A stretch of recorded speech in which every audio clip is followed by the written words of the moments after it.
In this lesson, you will edit dimensions with their grips and by using specialized commands to break extension lines and adjust the spacing between dimension lines. You will also alter associated geometry and learn how to override dimension text. Open the Engine 6 project file and zoom in down here.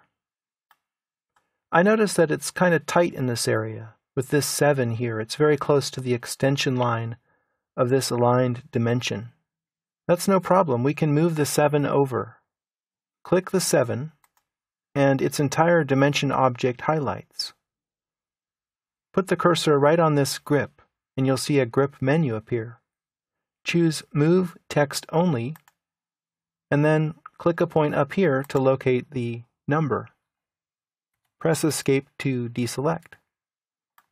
Zoom out, and I notice that I neglected to dimension the distance between this hole and this hole. Let's do so now with a new linear dimension. Click Linear here on the Dimensions panel, and then snap to the center of this circle and the center of this one. Move the cursor up and click right here to snap these lines so that they're all coincident. Then click this dimension to highlight it. Use its grip by clicking it and stretch it up. Click again to put it back down and press Escape to deselect. Now, over here we have these dimensions that were created by the baseline command, and their dimension lines are all evenly spaced. Up here, I just clicked this at some arbitrary distance above 96. So we can use a specialized command to keep the dimension lines evenly spaced. It's located right here. Click Adjust Space. Select the base dimension, which is this one, and then select the dimensions to space. In this case, it's just this one above it. I'll press Enter and use the Auto option. Over here we have a bunch of extension lines which are crossing. It's a good practice to break one set of them so that the eye can see more clearly what these extension lines are pointing at, without having this visual confusion of all these crossing lines. You can do this very easily with the Dim Break command right here. Click it, and then on the command line it says, select dimension to add or remove a break, or multiple. In this case we have multiple, so I'll select all of these dimensions across the top. Press Enter, and then use Auto mode. And they're all cut wherever they need to, where they intersect with other dimension lines or extension lines or other geometry. All of these dimensions are reading real-world values right off the geometry. It's possible to override this and enter alternate text.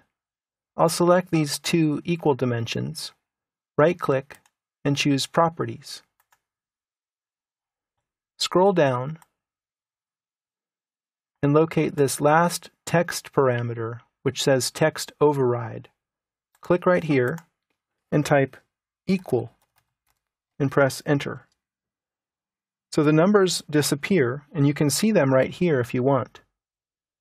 But on screen, the dimensions will now just say equal. I caution you not to override dimensions with false numerical values. A much better approach is simply to change the geometry that the dimensions are associated with. Over here, let's say that this circle is too large, and we know that this radius value should be smaller. So instead of overriding this dimension, it makes much better sense to change the diameter of this circle. Select it, and go over here to its diameter parameter, highlight it, and type in 36 and press Enter. The circle gets smaller. Press Escape to deselect.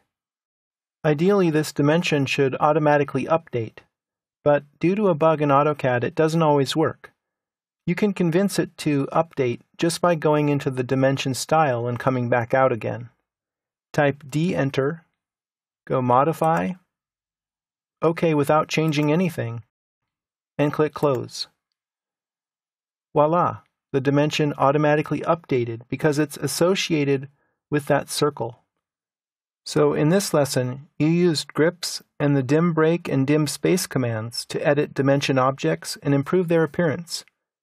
You also made a geometric change and watched an associated dimension update. Finally, you learned how to override dimension values with text.